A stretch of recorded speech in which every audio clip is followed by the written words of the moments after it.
eu acabei me apaixonando mais por esse instrumento tocando um grupo de notas que tem um certo centro tonal, e esse grupo de notas funciona muito bem, você consegue se expressar muito bem só com essas notas.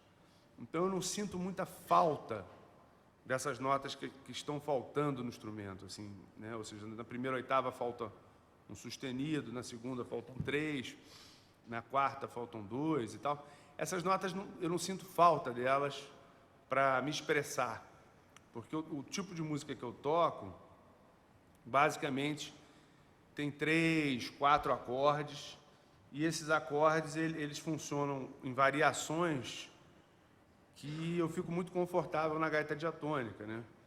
Os acordes básicos do blues, a tônica, a subdominante, a dominante, alguns acordes relativos e tal. Então, para tocar basicamente blues, rock, country, reggae, folk music, country, ou música pop em geral, qualquer coisa que você escute no rádio hoje em dia, a gaita diatônica é um instrumento com uma capacidade de expressão muito grande, muito boa. E você não sente falta desses sustenidos que estão faltando e tal. Então, eu acabei meio que fazendo uma opção em tocar da forma tradicional o instrumento. De vez em quando, muito de vez em quando, eu dou um overblow no 6. O blues é uma forma de música tradicional. Assim, eu gosto de citar como exemplo o choro aqui no Brasil. Quer dizer, o choro é uma música tradicional também. Quem escolhe tocar esse gênero musical, tanto choro quanto blues, está fazendo um trabalho de preservação de uma cultura musical, né? Então não existe a necessidade e fica até meio ridículo essa coisa de você querer ser inventivo, revolucionário, ainda mais original, criativo, tocando uma forma de música tradicional. Então, as pessoas que falam assim, não, eu vou tocar o blues à minha maneira, eu não vou escutar ninguém do passado, eu sou genial, vou criar um novo estilo revolucionário de blues. Normalmente, essas pessoas estão muito equivocadas, né? Além de, normalmente, o som que eles acabam fazendo é horrível. É que nem o cara querer tocar choro, né? Eu vou tocar choro, vou montar um grupo, trio para tocar choro, só que eu vou tirar o cavaquinho, o bandolim e vou botar um sintetizador e uma bateria eletrônica. Quer dizer, o cara que fizer isso praticamente merece ir para o pelotão de fuzilamento. E a galera do choro provavelmente vai providenciar isso. Então, se a gente quer tocar um estilo de música tradicional, é importante a gente conhecer a história, o legado cultural desse gênero musical. E aí a gente tem que vasculhar os discos e livros e procurar ter uma discografia até cronológica para a gente entender a importância a evolução da linguagem, né? Você tinha, assim, na gaita de blues, os caras que mais influenciaram essa linguagem, o que a gente faz hoje em dia. Eu vou citar o primeiro, o Sonny Boy Williamson I, o John Lee. Esse cara foi muito popular na década de 40 e meados de 50 também, e morreu muito jovem e tal, não deixou muitas gravações, mas ele era o cara que os outros ouviam, né? Little Walter ouvia ele no rádio, quando era criança. Né? Depois você tem o Sonny Boy 2, que ninguém sabe ao certo a história da vida dele, que é cercada de mistério, ele contava cada vez uma história diferente, mas que é um cara, assim, como compositor, como a essência do blues está nele. E um cara genial na gaita, criou um estilo muito rico, cheio de sutilezas e malandragens.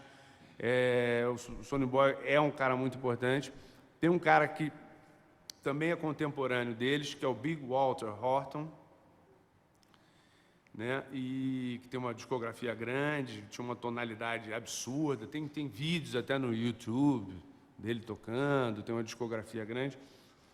E aí chegamos a uma certa altura no Little Walter, que começou a tocar com Muddy Waters com 17 anos de idade, com 23 anos de idade, ele tinha já revolucionado toda a linguagem, ou seja, ele já tinha entortado tudo que tinha sido feito antes dele.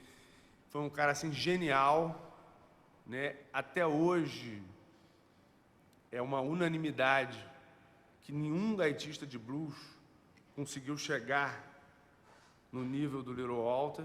Todo profissional, os melhores do mundo em atividade, se referem ao Little Walter dessa forma. E pela inovação que ele fez na linguagem, muita gente, inclusive, eu tive um aluno uma vez, o cara me ligou, não, eu quero ter aulas com você. Mas aí o cara chegou para ter aula comigo e fez assim, olha, eu só quero que você me ensine essas coisas que você faz no agudo, as escalas de agudo, porque essa coisa de gaita tradicional eu já praticamente sei tudo. Aí eu falei, é mesmo? Aí eu falei, por exemplo, Little Walter. Aí, não, Little Walter eu toco tudo do Little Walter. Eu falei, pô, eu acho que eu vou ter aula com esse cara. Aí eu botei o disco. Falei, pô, quero ver, né? Botei o disco para ele tocar junto. E ele saiu tocando outra coisa completamente diferente. Aí eu parei assim, mas você acha que você está tocando igual? Ele, praticamente, né? Porque esse processo do nosso aprendizado passa muito por essa coisa de você tirar os discos, os solos dos grandes gaitistas de ouvido. No início, chega a ser um processo doloroso, né? Porque é difícil. Às vezes, mas ele está dando a nota, aí você procura na gaita, você quase acerta, você dá a nota do lado, dá vontade de desistir. Quer dizer, eu quando comecei a fazer esse processo, eu fazia com a vitrola, né? Com a agulha, voltando, aí arranhava o disco, ficava nervoso, tremia, a agulha batia no disco. Tem um lance também que você saca, você pega as gravações originais, aí é mais difícil ainda você tirar o som, porque o timbre da gravação, você pega os caras que regravaram os antigos, às vezes você saca muito mais as notas. E o Little Walter foi o pioneiro também no uso de efeitos, né? Os efeitos de eco dele. Então a gaita às vezes fica espacial total. A questão do Little Walter,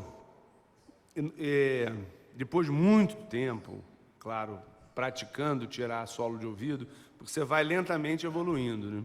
Tem gente que tem mais facilidade, assim, tem gente que tem muita facilidade para memorizar e para identificar de ouvido. Eu fui um cara lento, eu sempre fui lento, um pouco preguiçoso e tal, mas a partir do momento que eu consegui tirar o que o Little Walter, identificar o que o Little Walter estava fazendo, uma etapa é você conseguir identificar as notas.